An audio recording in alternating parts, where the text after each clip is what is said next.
I'll call the meeting to order and ask Councilman Cook to lead us in prayer, Councilman Bellard to lead us in the pledge. Lord, we are meeting today to conduct matters of business. Guide our hearts and our minds in the spirit of fairness, right thought, and speech. Impact your supreme wisdom upon our activities so that our affairs may reach a successful conclusion. Thank you for being our source of guidance today. Amen. Amen. I pledge of allegiance To the flag Of the United States of America, and to the republic for which it stands, one nation, under God, indivisible, with liberty and justice for all.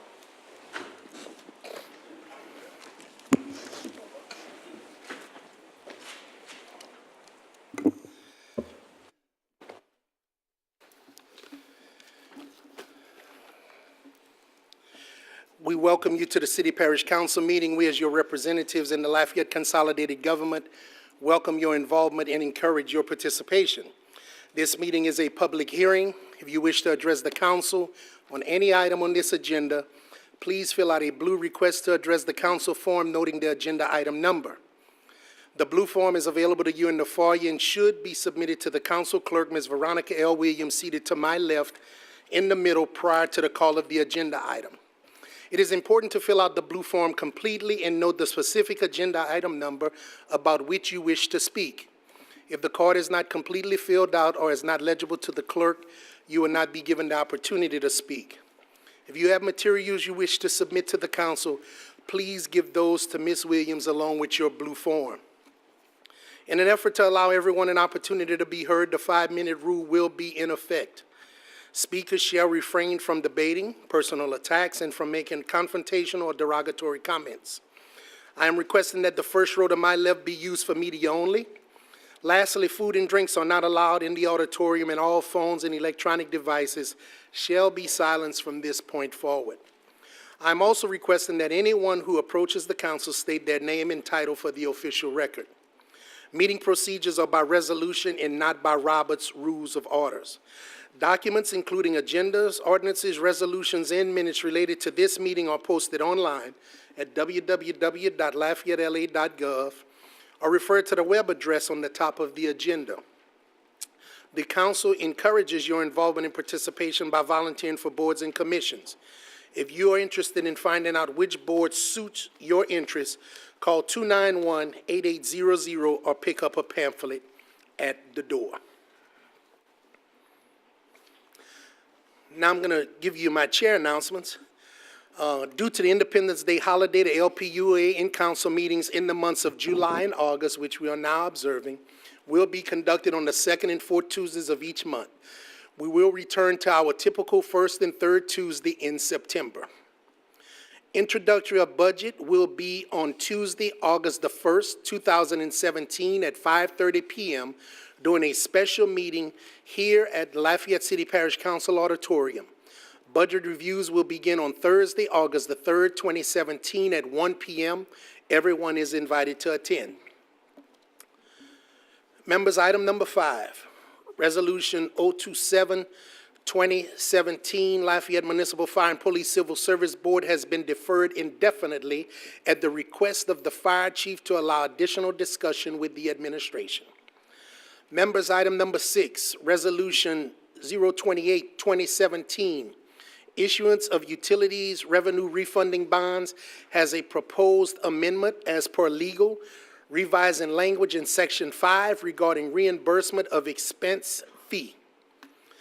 Item number 10, Ordinance 116-2017, electric vehicle parking, has a proposed amendment as per legal to make changes to Section 19 of the ordinance to require City Parish Council approval by resolution of the location of designated electric vehicle parking.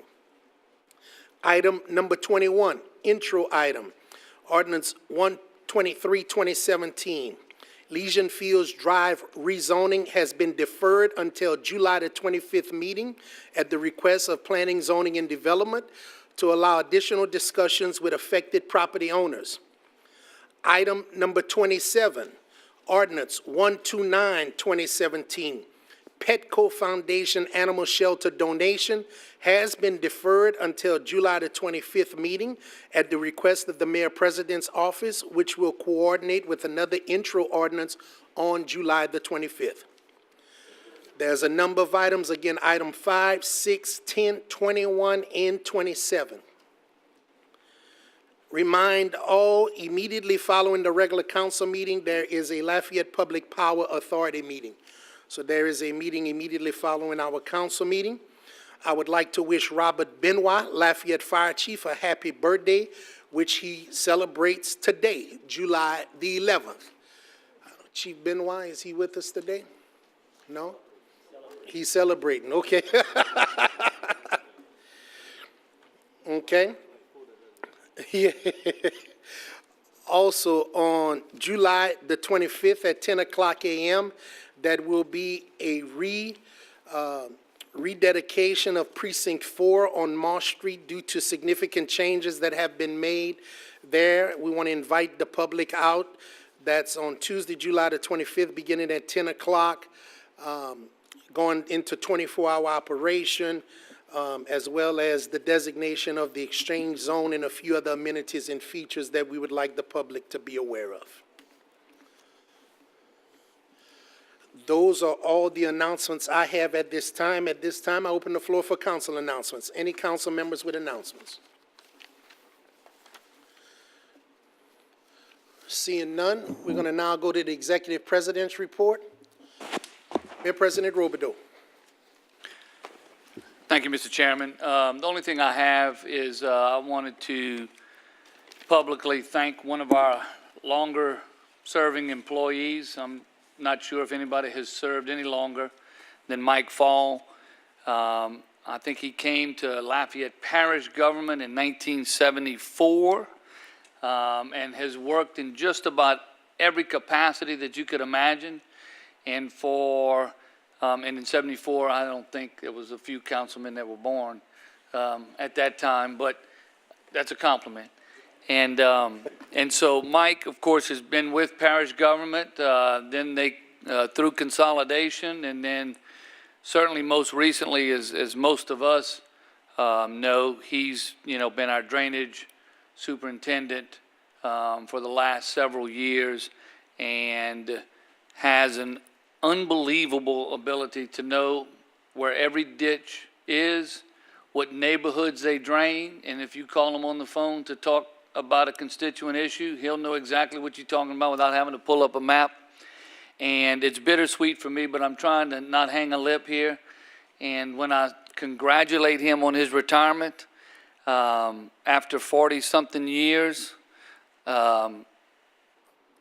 you are the type of asset that government has that is just impossible to replace. We don't have a choice but to go on without you, but my hope is that that you won't change your phone number, your cell phone number, and that we'll be able to find you when we do have questions to help with the transition.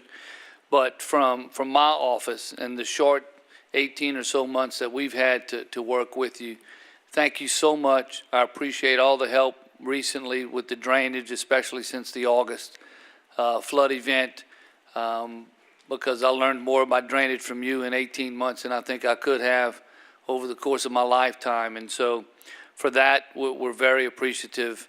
And I know Tom Carroll wanted to be here to also thank you. Do you have something, Kenneth? Yes. Great. Yeah, And so from me and the administration, Mike, if you could just stand up so we could thank you with applause. Come forward. Come on up. I don't want you to feel like you got to say anything, though. Out of respect.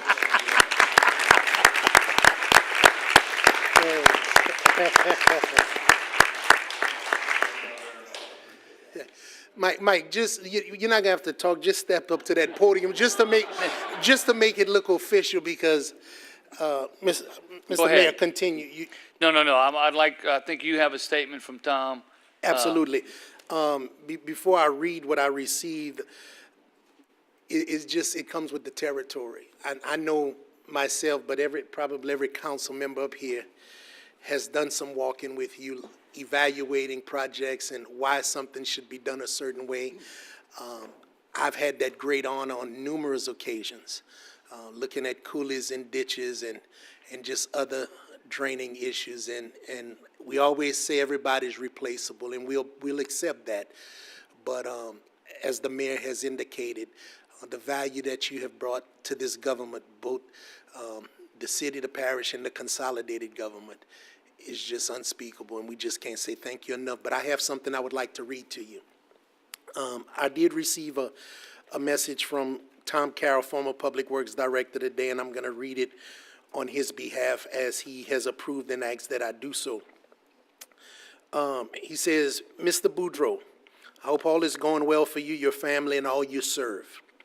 It is my understanding my good friend Mike Fall is retiring from Public Works after 43 years and will be recognized at tonight's meeting. I will not be able to attend, but I wanted to share my thoughts on the job Mike has done and what LCG will be losing. Few people in my experience at LCG and elsewhere have shown the dedication and professionalism that Mike has demonstrated in his 40-plus years of service. In my opinion, and this is Tom Carroll, in my opinion, his job is probably the most difficult job in Lafayette Consolidated Government. However, he always had a smile and a very positive attitude that was infectious for those around him. The recent flood events have clearly demonstrated the limitations of our natural drainage system to handle the most intense storms. However, Mike was always striving to maintain our system to the best of his ability while dealing with dwindling resources and personnel. He will be replaced and LCG will move on, but LCG and the citizens of this parish will be losing a truly rare gem. All the best. Tom R. Carroll, professional engineer. Mike.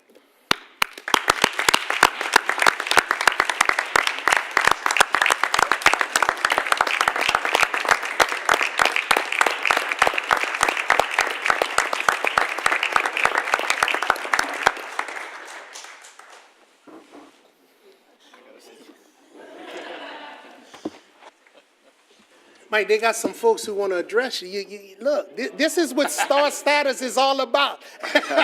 He's going to retire.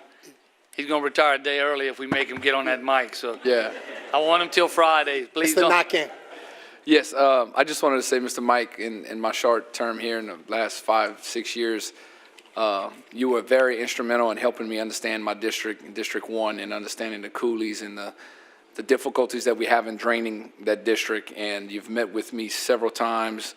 You spoke French with a lot of my constituents. You and I had a lot of fun times, and I want to thank you very much for all of your efforts in educating me as a young councilman and showing me and educating me on the history of the District 1, and I'm going to miss you dearly. I thank you so much. My constituents always enjoyed coming out there with you and visiting, and we did a lot of work, and we got a lot of things done, and we've definitely helped some people out in the area that when these big rains came, a lot of phone calls came my way, and, you know, you had a lot to do with it, you and Mr. Tom Carroll, but especially you working in the district. So I'm going to miss you. I still have your phone number. I probably will call you, definitely.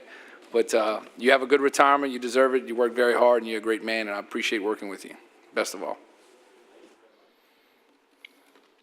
Okay, any other members? Seeing none, Mr. President? That's all for my report. Thank you. Okay. Thanks again, Mike. Thank you. Again, this is a public hearing, and blue sheets are available for anyone wishing to address the council. The 5-minute rule does apply. Item number 5, again, is deferred indefinitely at the request of the fire chief. Liz, could you please read item number 6?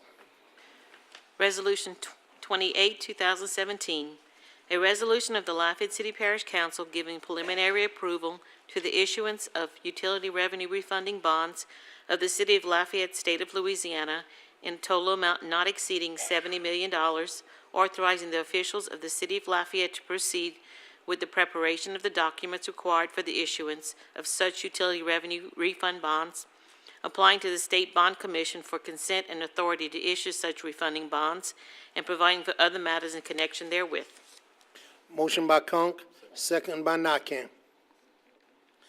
Okay, we have an amendment here. Again, this is being submitted by legal, revising some language in Section 5 regarding reimbursement of the expense fee. That amendment is for you in your packet. I'll entertain a motion at this time. Motion by Nakam, second by Conk. Okay, we're going to open the floor for discussion. Any council members have any discussion at this time? Yes, sir, on the amendment. Okay, no discussion. Any blue cards? Any blue cards signed in for this item? Okay, so we don't have to acknowledge any speakers for the amendment. Let's call the vote on the amendment first, please. District 1? Yes. District 2? Yes. District 3? Yes. District 4? Yes. District 5? Yes. District 6? No. District 7? District 8? District 9? Motion is approved. Okay, we're going to open the floor up to council members for discussion on the ordinance on the resolution as it has been amended. Mr. Terrio. If we can get one of you guys to come up and just give us a brief overview of what's going on here. I know you all spoke at the LPUA earlier, and I know there were some issues. I just caught part of it, but if you want to cover that real quickly on some of those topics that y'all covered, some of the questions I know that were asked.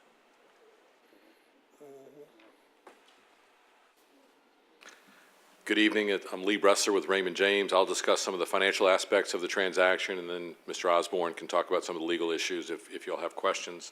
There should be a handout in your packet that says Lafayette Utility System, Market Update, Refunding Analysis, Financing Calendar. On the first page, or page 2, this shows where the bond market is right now. And as you can see, interest rates not only are very low, but they've actually come down to almost the lowest levels ever, or at least since 1993. Right after the election, they shot up, and then they've come down to basically where we were right before the election. So now is a very good time to think about trying to refinance some of your debt. On page 3, this is a little joke about how interest rates are set, and so you can feel free to look at that at your convenience. Page 4 is the debt service, principal and interest on the Lafayette Utilities bonds, but we also included the Public Power Authority bonds and the Communication System bonds, just so you could see what all the debt looks like stacked up on each other. On the next page, page 5, it's the debt service on the utility system by itself, and it's the Series 2010 issue that we're looking at refinancing. So as you can see on page 6, the issue that we're looking at has interest rates from 4 to 5%, which seems very low, but actually they're lower than that right now, so we can sell bonds at lower rates and save the utility system some money. The reason that things are good right now is that there's more bonds being called in than being issued, and that's called negative supply. So we show on the chart on page 6 what things look like as far as redemptions versus supply, and we expect that to continue through the end of August, at which point we hope to be in the market and have your bonds sold. On page 7, this is the savings report. We've been tracking this issue for a very long time. We've worked very closely with Ms. Toops. She likes to see at least 4% present value savings as a bare minimum. The Bond Commission only requires 3%, but she would like to see more. We're now around 5%, but this issue is very interest rate sensitive. If interest rates go up by 1/4 point, we drop down to below 3%, and we would just put it on hold. If interest rates drop by 25 basis points, then we'd be over 7% savings. So we're just taking the next steps to get ready to see where the market is. If it's where we are today, there's a good chance we'll want to proceed, but if things change, then we're very flexible, and we wait till there's a better market and or being closer to the call date in 2020. On page 8, it's a preliminary schedule that shows where we are today. This is the very first step. Then we'll send an application to the State Bond Commission. We'll start creating the documents to go with the transaction. We'll be back to introduce and then adopt a parameter sale, so that will give us total flexibility on when we can sell the bonds. Once we get the ratings and the bond insurance, if we use that, we'll release the offering document, sell the bonds. Right now, we're looking at toward the end of August, and that should put us in a position to try to deliver the bonds sometime in late September. So that's the preliminary schedule, but again, once we get up to the point of having everything in place, then we'll come back to the staff and talk to them about what they want to do on timing. So that's where we are financially. Any questions? I'm good. Did Mr. Osborne have anything he wants to add?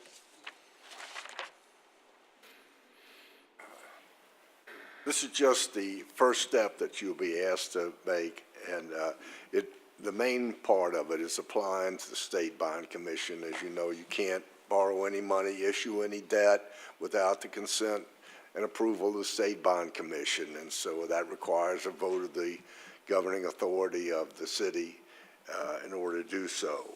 And it sets out the criteria under which the bonds would be issued. The maximum interest rate of 7%, and it won't go more than 18 years, which means you'll not be extending the debt any.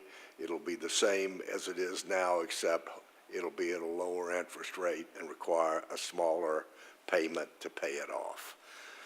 And also will recognize the employment of our firm, which is employed by contract of the parish mayor, the mayor-president, and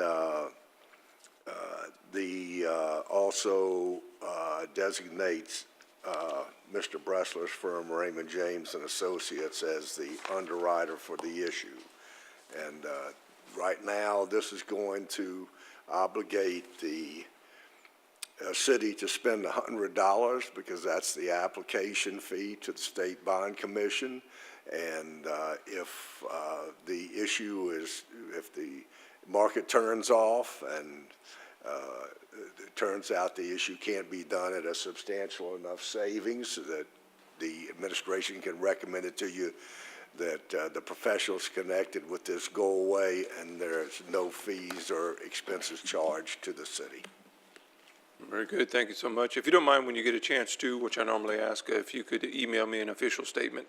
Yes, which I sir. normally do. We'll Thank you, Mr. certainly do Osborne. that. That's all I have, sir. Thank you. Thank you.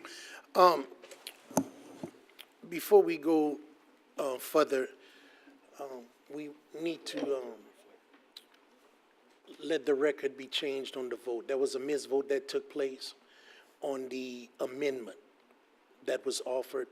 So I'm going to give the floor to Mr. Conk for a second for him to state his actual intentions, for him to state exactly what it is he desires. It's rather embarrassing, to say the least, since I made the second on the amendment. I was reading ahead to another amendment, and when the vote came up, I just responded to that particular amendment to be considered. But on this particular amendment, I am voting yes. Thank you. So, Madam Clerk, have the record reflect that in the appropriate minutes, please. So noted. There's only one additional amendment.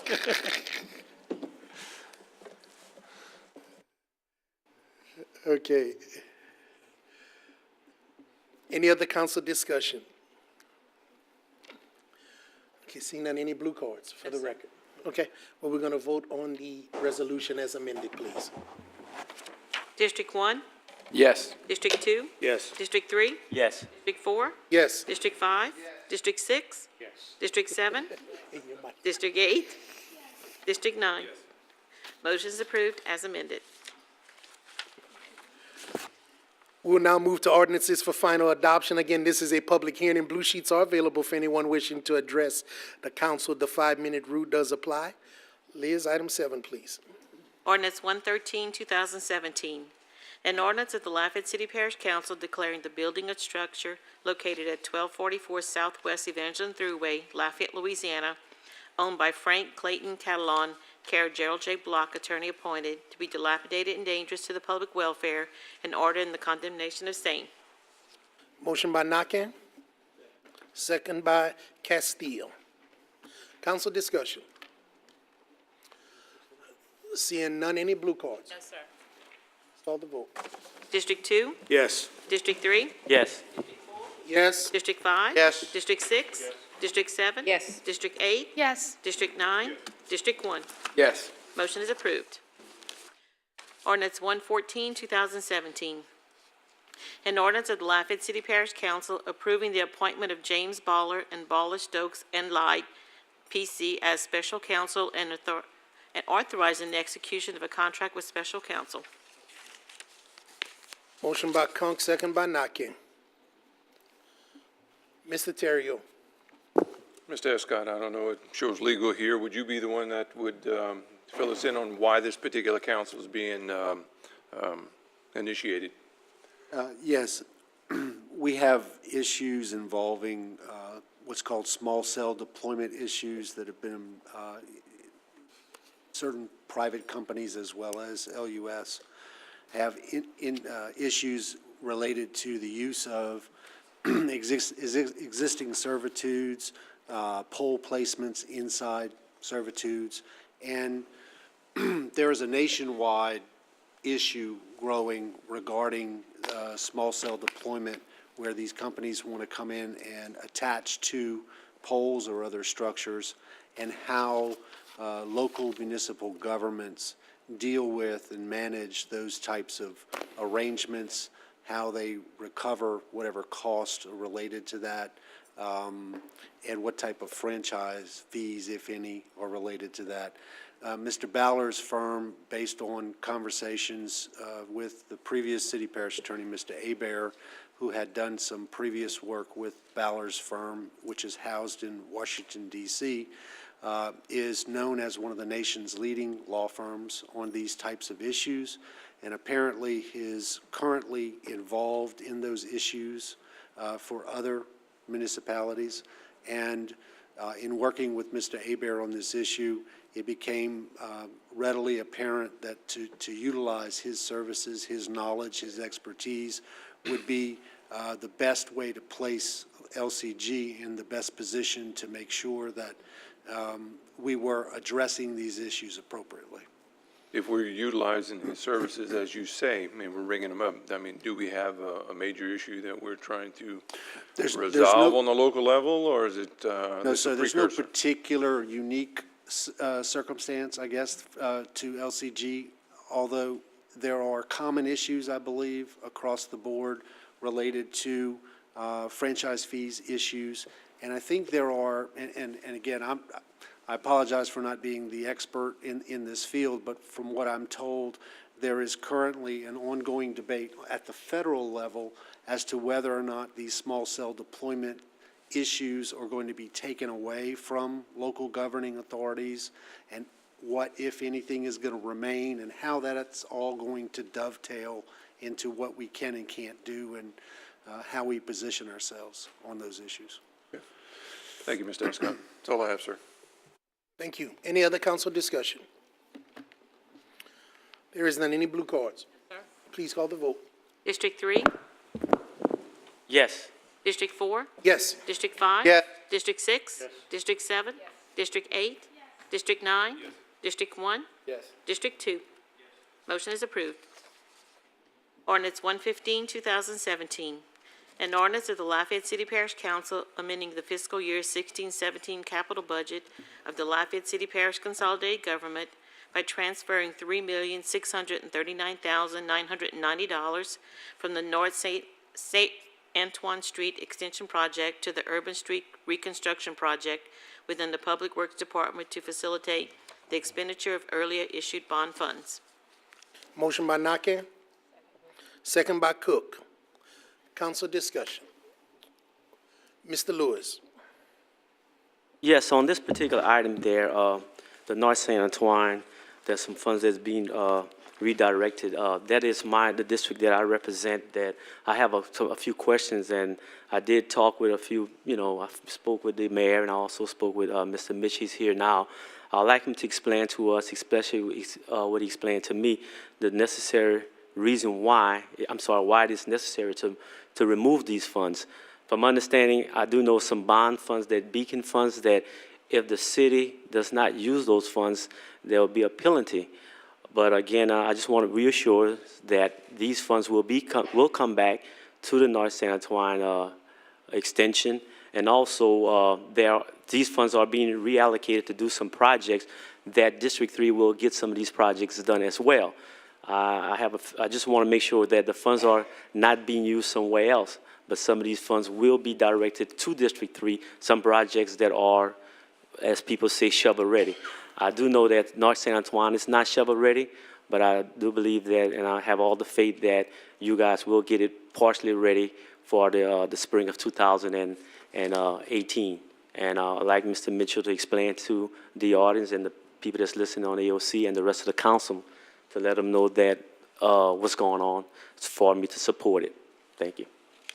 The Davis-Bacon wage rates were acquired, I think, back in the late 90s through CD Community Development, and it was used, or it was applied, or thought to be applied towards the North San Antoine Extension project. And as you know, that project has drug on because of right-of-way issues and dealing with the railroad and so forth. But we're now moving forward. We think we'll be in a position to bid a phase of that project late spring of 2018. It's in the best interest of the government to move those wage rates and spend that money as fast as possible, utilizing those wage rate values. And what it is the contractor has to, whatever project we apply it to, which is going to be an overlay and reconstruction project, we have to utilize certain weights for the laborers and the equipment operators and so forth.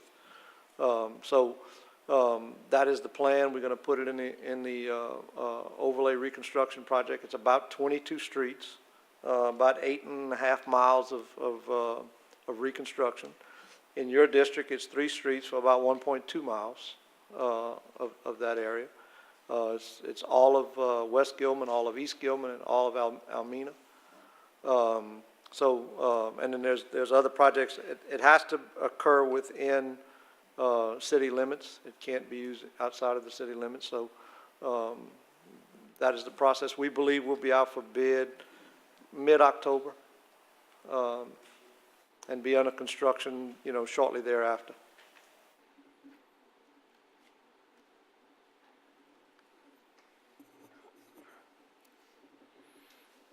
Yeah, I didn't. You had hit your button. Okay. Yes, you see the mid part, I'm sorry, somewhere toward the end of this year, some of these funds will be allocated to different districts, and you see there's about 3 or 4 in District 3. There's 3 streets in District 3, yes, sir. 3 streets in District Yes, 3. sir. That will be, something will be done, the total reconstruction. reconstruction, Right. okay. Yes, sir. And then as far as the North San Antoine, when do you foresee that some process will be done, some work? Well, I believe we will, as we discussed the other day, we will break that project out into 2 phases due to right-of-way acquisition issues. And we are hoping and pushing to bid phase 1 late spring of 2018, which is the majority of the project, which we will, come back and use the bond funds that have been set up in the bond pot, so to speak, to replace this $3.6 million that we're taking to build that project. So. Okay, and the reason why, another reason why we are doing that, because the city will be penalized if these funds are not being used in a timely manner, or? I'll defer that to Ms. Toops. I think she can answer that better than I can. The question is, why are we redirecting these funds from the North San Antoine?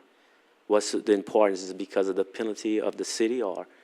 I just want to make sure. Thank you, Mr. Chairman. Let me first say, in response to your earlier questions to Mr. Weibel, is that please know, and I want to say on public record, that the administration feels the North San Antoine project is one of the most important projects that we can do for the city of Lafayette. And so that is a project that we're all in agreement on needs to happen.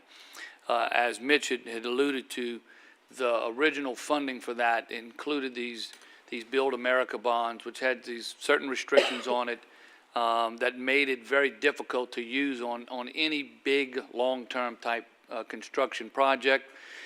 We have made the decision, in order to spend that money more quickly and avoid the possibility of any penalties associated with non-use of those bonds, that it makes more sense to use them on an overlay program that will then allow us to pay off and spend those proceeds more quickly. So that is the reason that we've switched them over to the overlay program to get those proceeds spent, and then we're going to use the bond issue to do the North San Antoine project.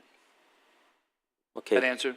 Yeah, that pretty much. I just want to make sure that these funds, North San Antoine, will be done. That, again, Ms. did say that somewhere in late spring or early spring, that something should be happening. Yes, sir. We have as explained to you last week, we have a time limitation with one of the property owners that donated property, that we have to be under construction with that project by a certain period. So we know we have to meet those deadlines, and that's the goal. Okay, I'm pretty pleased with that. I just want to make sure, because there's a lot of money that's being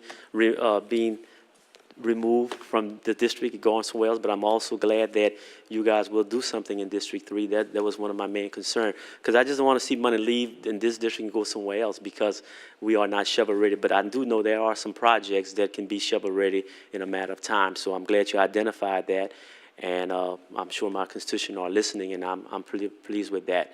Thanks. You're welcome.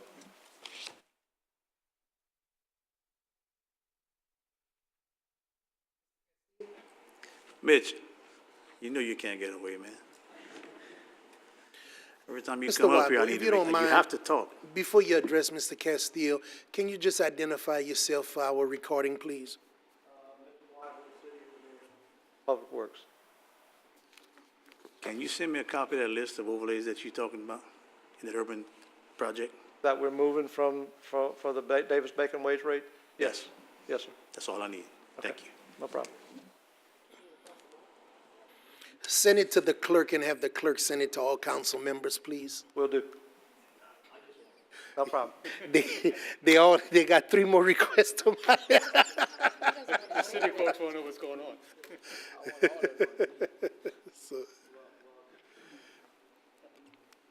Mr. Lewis. Well, since they're asking for that, I think maybe you should do the majority of the projects in 3. And don't send them a list. I'm only kidding. That it?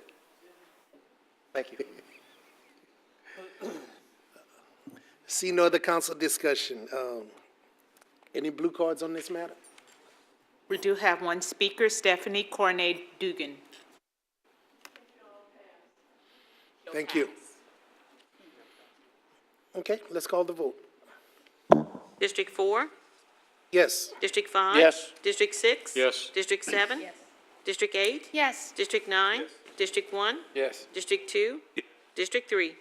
Motion is approved.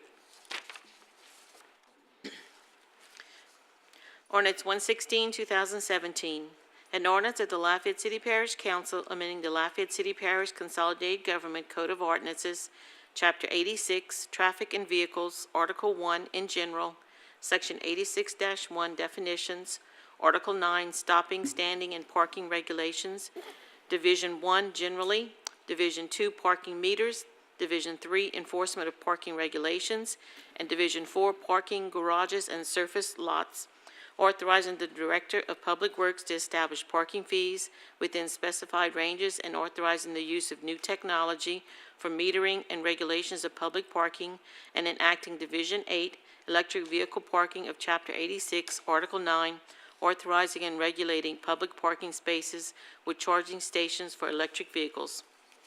Motion by Conk, second by Nakam. Okay, the proposed amendment by legal is to make changes to Section 19 of the ordinance to require City Parish Council approval by resolution of the location of designated electric vehicle parking. Can I get a motion?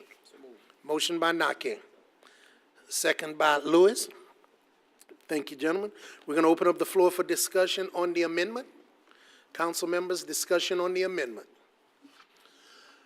There is none. Are there any blue cards signed in for this matter? Yes, sir. We do have 2 speakers who signed in. The first is Stephanie Dugan. I'm not sure if she wants to speak on electric parking. Just for the record, we're speaking to the amendment. The opportunity to speak to the ordinance as a whole will come following this, so you could choose to speak to what has been suggested. And that is, before a place could be designated, the council will have to approve that by resolution. To the amendment. Okay. And the second is Michael Walden. Mr. Walton? Okay. Okay, so we've acknowledged the blue cards. There was no council discussion, so let's vote on the amendment first, please. District 5? Yes. District 6? No. District 7? Yes. District 8? No. District 9? Yes. District 1? Yes. District 2? No. District 3? Yes. District 4? Yes. Motion is approved. Okay? Now we're going to open up the floor for council discussion on the ordinance as it has been amended. Any council discussion? There is none. Let's go to blue cards, please. Oh, wait a minute. I'm sorry, Veronica, hold on. Mr. Terry, you're on council discussion. Okay. Who from, I guess, Public Works, since they're going to be the ones that's going to address this, I have a question about these electric car spaces. The first question would be, when these electric cars are going to go downtown, which we all know that the spaces downtown are premium spaces, depending on where they're going to be, but anything downtown right now is a premium space in order to park. In order for somebody to park downtown, there's got to be a charging station there. For electric vehicles, yeah, For the electric vehicles. for them to charge. Who incurs the cost of the charging station, the implementation, the utility right-of-ways, the putting of it and all that? Who is paying for that? Yeah, that's yet to be determined. This ordinance just allows us to designate it if there was a charging station to be installed. Who installs it, whether it's LCG paying for it, whether it's us or a private company installing it by permit, has yet to be determined. Can you give the council, because I did some research, you know how much it costs for a charging station? Single car charging station with all the bells and whistles, which you know government usually does. Go ahead. I believe it's 6,000 to 10,000 just for the unit. Yeah, just for the unit alone, not for the installation, and then all the additional work that's involved. So you're looking at substantial amounts. My cost, from what I understood, it would be anywhere from possibly $40,000 to $80,000 per parking spot. Yeah, depending on what utilities needed to be run and things like that, I could see that. Yeah. But understand that I see this as, step one, first allowing us to designate the spaces, and you're asking me questions about further steps down the road that we really don't know. And I'm not trying to put you on the spot. I'm just trying to get you understand where I'm coming from. Yes, Because absolutely. you've researched it, and so have I. My question is, we're going to go $40,000 to $80,000 for a single parking spot, possibly for an electric vehicle. It's baffling. Why would we do this, especially when we need and I'm not directing it I just to understand. you, everybody, and, it's just, we need as many parking spaces as we can downtown. And this is, like you said, either going to be a private enterprise come in and do that, and who knows how much money they're going to make off of this. Because what are we going to do? We're going to provide them with access? Are we going to make money off of it? It's going to be another one of these private partnerships, we don't know. But for that amount, I just want the public to understand, it's just hard to fathom electric spaces. I talked to a number of business owners downtown.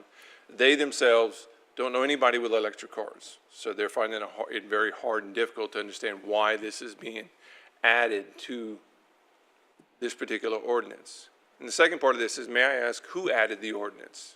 Who added this particular section to the ordinance? What was, and again, I don't know if it's the administration, was it? Well, I don't remember exactly who added it, but I'll be sure to, I'll take that one. It was added because we were updating the ordinance. There seems to be a lot of push with electric vehicles. We are talking about possibly going to electric buses.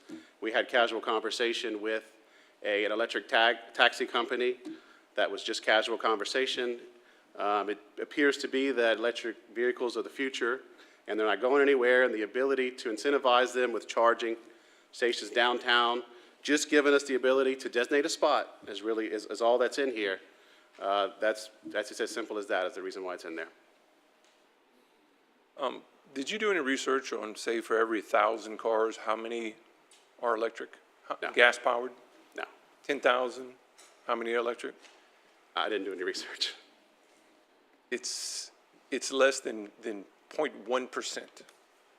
So you're looking at 99.9% of them are gas vehicles, and we got less than 0.1% are electric vehicles.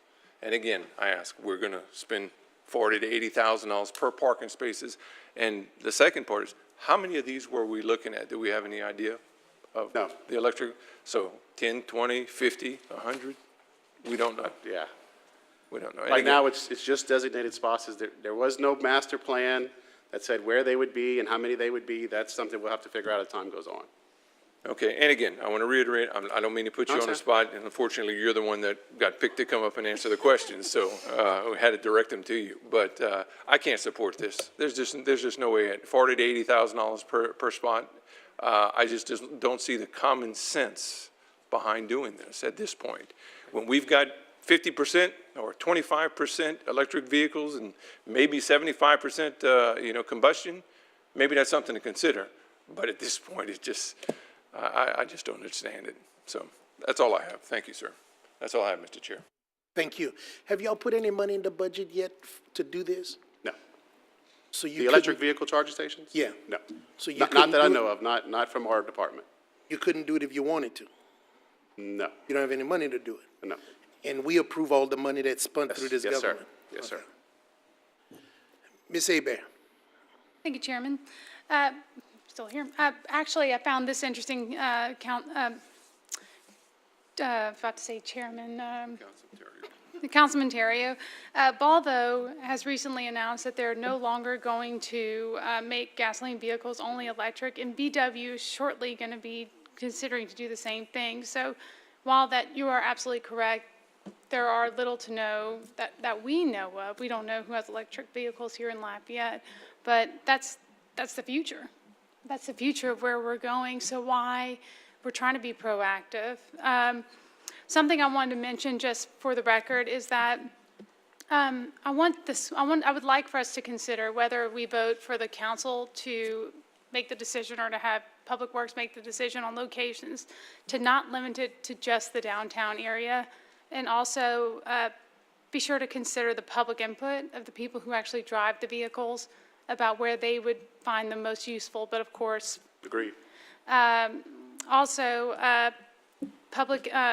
consider public-private partnerships. There may be businesses out there that are willing to help us with these additional costs. Yay. Help us with these additional costs if we have them put on their property. So these are just some of the things that I would like us to see consider if we move forward this in the future. So that's all I have, Chairman. Thank you. Thank you. Mr. Lewis. Thank you, Mr. Chair. I have a question. Do you know how long it takes to charge a vehicle? Do you have an estimate time? I'm pretty sure it time? depends on, the battery capacity of the charger, but no, I don't know. Okay, because that's what my concern was, putting these parking spots. I had understood it be 4 hours, the minimum. 4 hours, it could be as long as 12 hours, and just to hold a spot for someone, especially in the downtown area where there's hardly any parking as it is, that's a long period of time. Yeah. Okay. So you don't have any idea about how long it would take to? No, to go from fully dead to fully charged, I don't know. But, if they just drive from their house downtown, they could probably charge to full in a very short period of time. If they're driving from their home? Yeah. Okay. And the other parking regulations, my understanding, this doesn't trump other parking regulations. So if there's a 2-hour max limit downtown already, then that would also hold for these spots too. Yeah, I'm just concerned about the downtown. Thank you. All right. Any other council discussion on the ordinance as it has been amended? I don't see any other discussion. Let's go to blue cards, please. Mr. Chair, we did have 3 citizens who did not wish to speak but signed in to support the ordinance, specifically the provision related to electric vehicle parking. We do have 2 speakers, the first of which is Stephanie Dugan.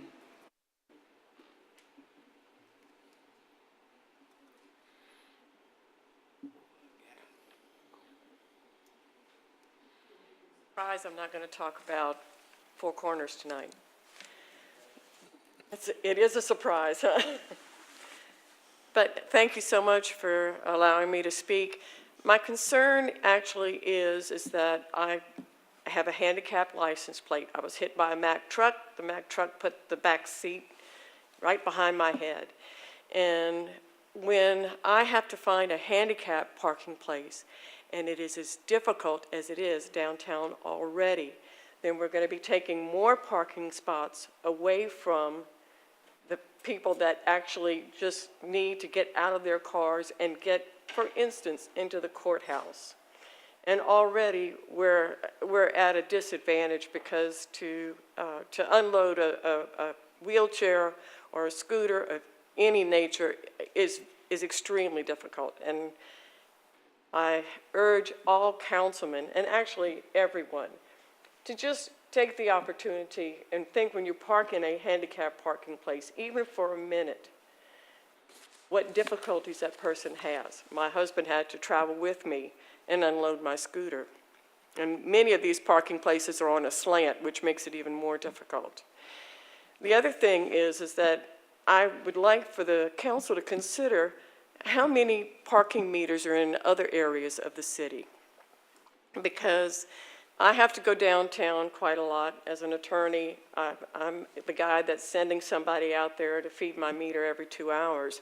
But in the oil center, I don't know how many parking meters we have. We seem to be maybe overloading the people that we're asking to go downtown and live there and work there and do things there. We seem to be putting maybe an extra burden.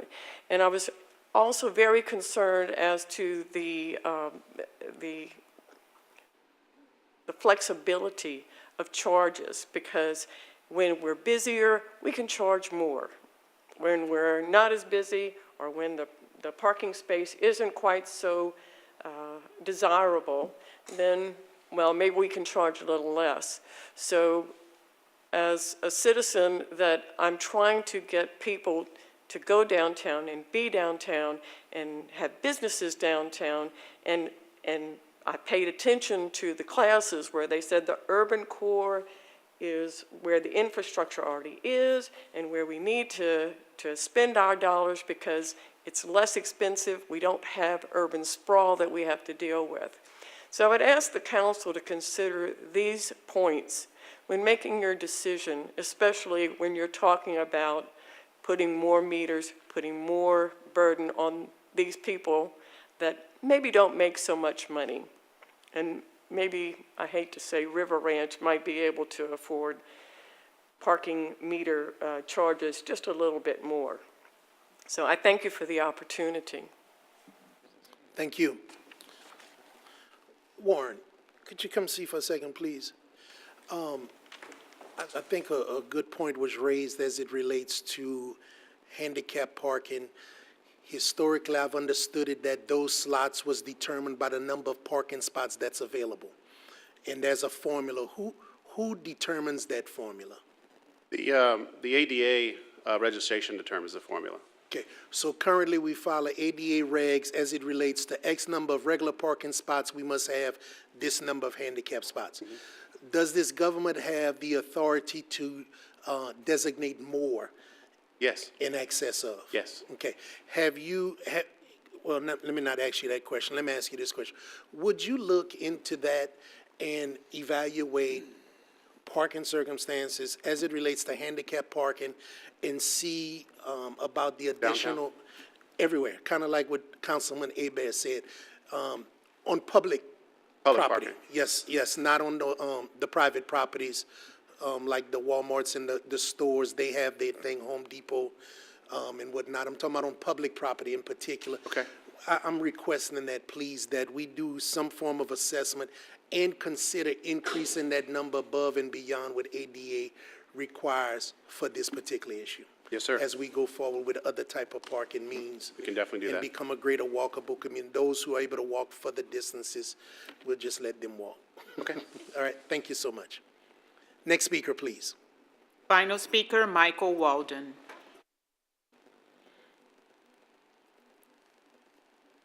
Hi, I'm Dr. Michael Walden. I'm resident of District 3 and live at 110 Seville Boulevard. I'd like to speak tonight first to remind the council that Simon Mahan, who would have been here, but he's out of town in Iowa right now on business, he did send you comments, and I hope you'll consider his comments that he mailed to you.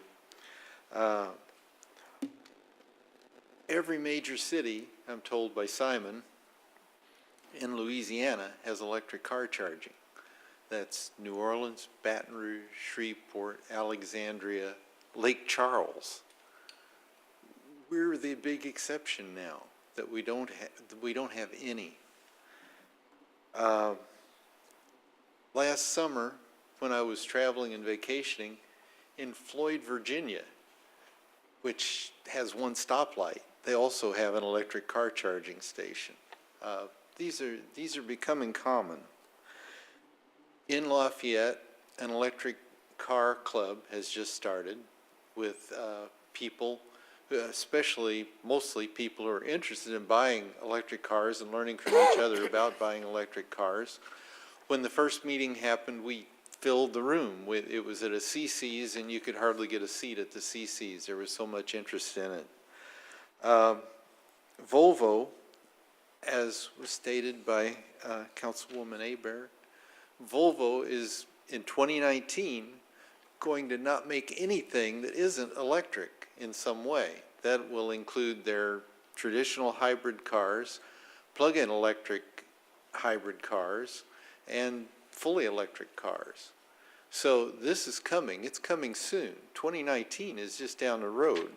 And BMW and Mercedes-Benz are going in a big way towards electric. It's very popular, especially right now among the more expensive cars, but it's going to move into the less expensive cars very soon.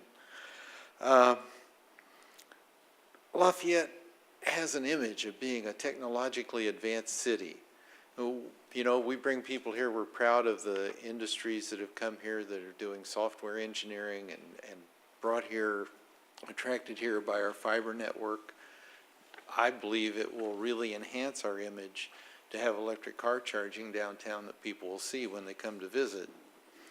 And it'll show us as a technologically progressive city. And this ordinance really just gets our toe in the water. You know, it'll get a little bit of progress so we're not in desperation mode trying to do this as electric cars do become much more popular, which is just going to happen in the next few years. Thank you. Thank you. Okay, that was our final speaker. There is no additional council discussion indicated, so we're going to go ahead on and call the vote on the ordinance as amended. District 5? Yes. District 6? Yes. District 7? Yes. District 8? Yes. District 9? No. District 1? District 2? District 3? District 4? Yes. Motion is approved as amended. Ordinance 118, 2017, an ordinance of the Lafayette City Parish Council providing for the abandonment of a utility easement on Track 1 of the Dugas Partnership in Condendum, having a municipal address of 2433 West Congress Street. I'll entertain a motion. Motion by Nakane, second by Bellard. Council discussion. There is none. Any blue cards? We do have one speaker, Travis Henegor. Mr. Travis. Evening, I'm Travis Henniger. I'm just here to answer any questions council may have in regards to the abandonment. I think we good. Very good. Thank you. Thank you for coming out. Any others? No, sir. Okay, call the vote, please. District 6? Yes. District 7? Yes. District 8? Yes. District 9? District 1? Yes. District 2? Yes. District 3? Yes. District 4? Yes. District 5? Yes. Motion is approved.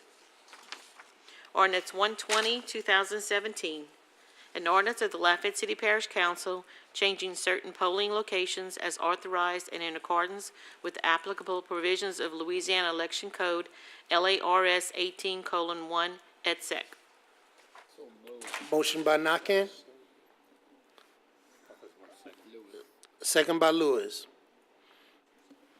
Council discussion.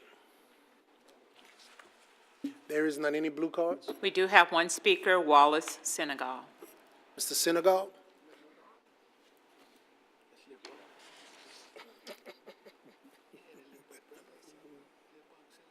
Yes, good evening, gentlemen. Wallace Senegal, concerned citizen for District 3, and I guess you could say the parish of Lafayette because everything goes with all of it. We're talking about changing polling places in certain areas, and I'm kind of familiar with them because of the sheriff training center that closed down. That used to be one of the polling places for District 3, I think 54, wasn't it? Charlene would know the different numbers. I think they had 4 spots that they voted in there. My biggest concern right now is maybe you guys should try to think about and get some study going on far as early voting go.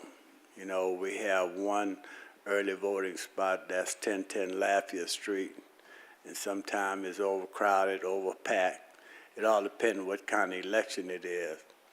But maybe we could do a study where we could put a early voting in Youngsville, Broussard, Scott Dusson, Karen Crow, and change the polling place for early voting maybe to the public library for the area here in Lafayette.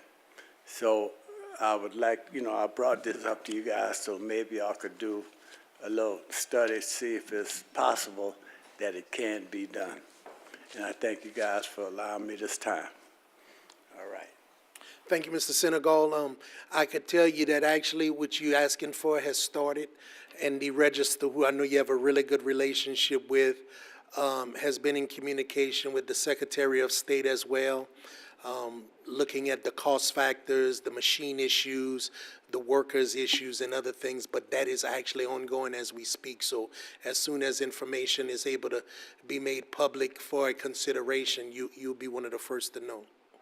All right, thanks. Any other blue cards on this matter? No, sir. Okay. There's no other council discussion shown, so we're going to go ahead on and vote. District 7? Yes. District 8? Yes. District 9? District 1? Yes. District 2? Yes. District 3? Yes.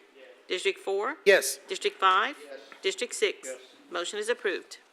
We're going to move to announcements of vacancies on boards and commissions. Liz, can you read item 13, please?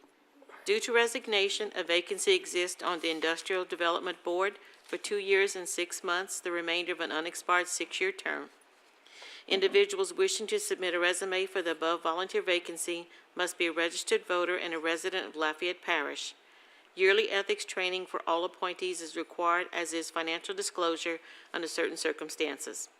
Resumes are to be forwarded to Veronica L. Williams, Clerk of the Council, P.O. Box 4017-C, Lafayette, Louisiana, 70502, or emailed to bclafayette@lafayette.la.gov no later than noon, Tuesday, July 25th, with appointment to be made on August 8, 2017. Okay, now we're going to consider appointments by council as a whole to boards and commissions. Liz, can you please read item 14?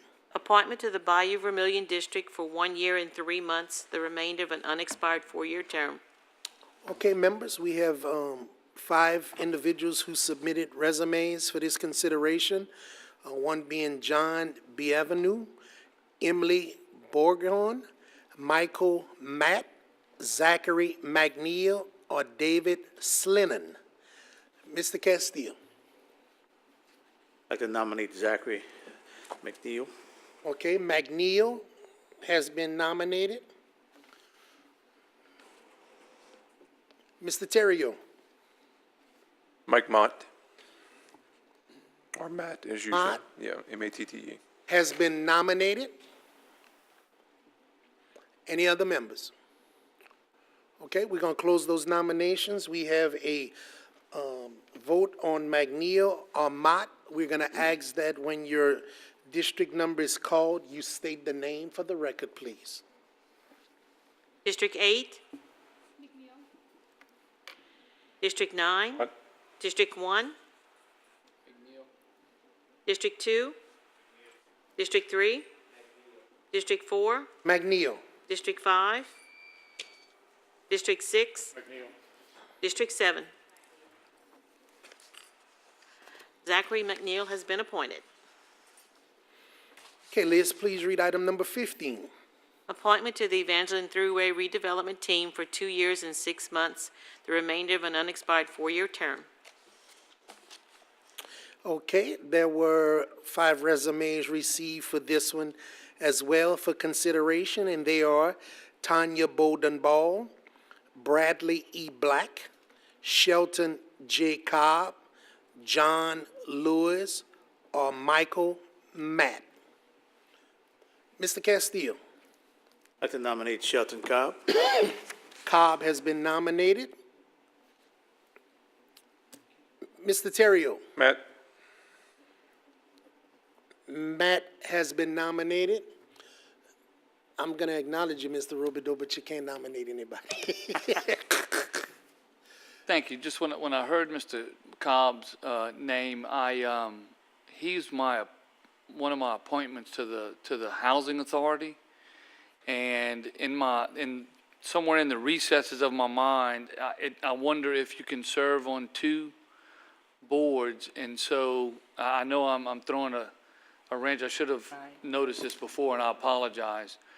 But maybe if V or Paul could weigh in on what that rule might be. I just didn't want us to go down a path that maybe we're not allowed to go down. That the housing board appointments do not come before the council, and that's state provisions. All of these LCG boards, you can't serve on 2 boards, so that one is okay. Okay. That was all, Mr. Chairman. Thank you. No. Who's the lawyer over there? No, it was a good question, and I certainly followed the clerk, but there were some, and I hope this isn't the case here, but our provisions, there was, because they made an attempt to appoint me to a Head Start board one time, and because of another appointment that was really no conflict, I didn't understand it, but I guess we'll get down that road when we get there, so. Cobb has been nominated. Matt has been nominated. Any other nominations? Okay, we're going to close those nominations. So again, when your district number is called, please vote by name. District 9? Thank you, Tammy. District 9? Aye. District 1? District 2? District 3? District 4? Cobb. District 5?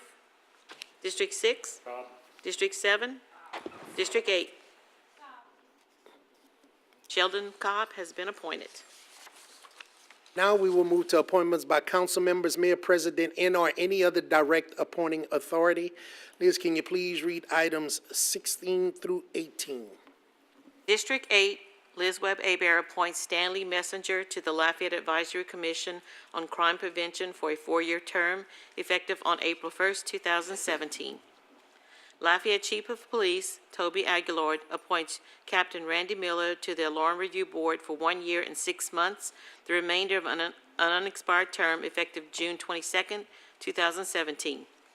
LCG employees appoint Julie Broussard to the Lafayette Civil Service Board for a 4-year term effective February 1st, 2017.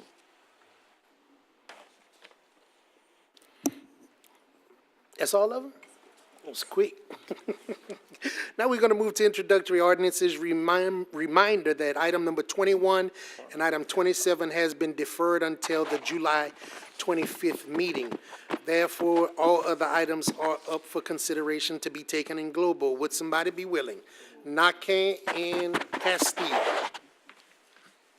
Nake makes the motion, Castile makes the second to take them up in global, please.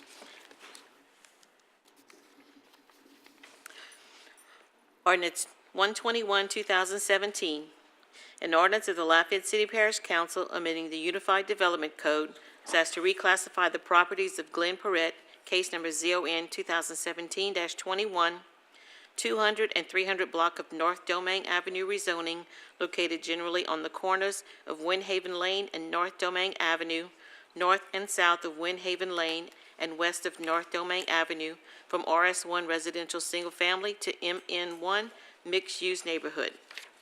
Ordinance 122, 2017.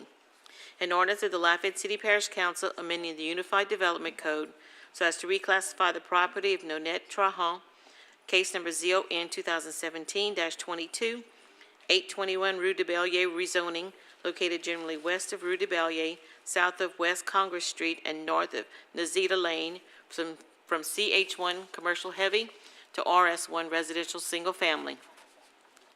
Ordinance 124, 2017, an ordinance of the Lafayette City Parish Council authorizing the Lafayette City Parish Consolidated Government to sell at an internet auction miscellaneous surplus LCG movable property which are no longer needed for public purposes as per the attached list.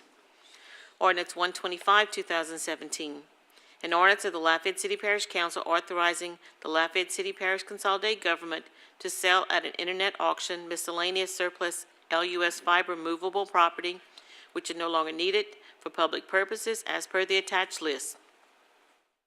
Ordinance 126, 2017, an ordinance of the Lafayette City Parish Council authorizing the Lafayette City Parish Consolidated Government to sell at an internet auction miscellaneous surplus fiber stock property which are no longer needed for public purposes as per the attached list. Ordinance 127, 2017, an ordinance of the Lafayette City Parish Council authorizing Lafayette City Parish Consolidated Government to sell 3 surplus Medtronic LifePak 1000 AEDs, which are no longer needed for public purposes, to Physio Control Incorporated for a total bid price of $1,200 as per the attached list. Ordinance 128, 2017, an ordinance of the Lafayette City Parish Council amending the fiscal year 16-17 operating budget of the Lafayette City Parish Consolidated Government to adjust amounts for risk management uninsured loss reimbursement to actual. Ordinance 130, 2017, an ordinance of the Lafayette City Parish Council amending the Keep Lafayette Beautiful Board guidelines and procedures and transferring all responsibilities to the Project Front Yard Board. Ordinance 131, 2017, an ordinance of the Lafayette City Parish Council amending the fiscal year 16-17 capital budget of the Lafayette City Parish Consolidated Government for authorizing the use of prior year fund balance in the amount of $118,000 and appropriating within the Office of the Chief Administrative Officer, Lafayette Juvenile Detention Division, for additional capital improvements needed.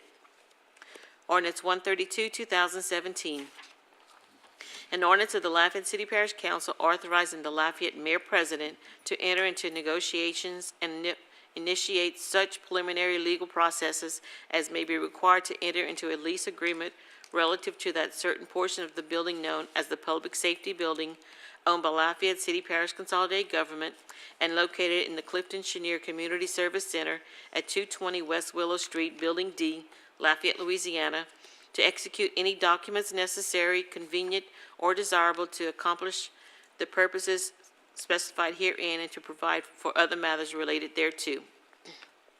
Ordinance 133, 2017, an ordinance of the Lafayette City Parish Council amending the fiscal year 16-17 capital budget of the Lafayette City Parish Consolidated Government by adjusting line items in the amount of $100,000 within the Lafayette Police Department.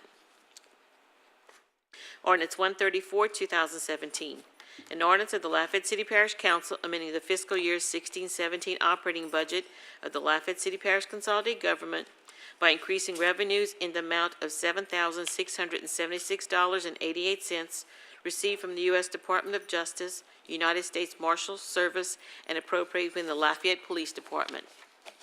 Ordinance 135, 2017, an ordinance of the Lafayette City Parish Council authorizing the Lafayette Mayor President to enter into a maintenance agreement between the Lafayette Consolidated Government and the State of Louisiana Department of Transportation and Development concerning the maintenance of state roadways to include mowing and litter pickup, and amending the fiscal year 16-17 operating budget of the Lafayette Consolidated Government by decreasing reimbursement revenues from the State of Louisiana Department of Transportation and Development in the amount of $6,405.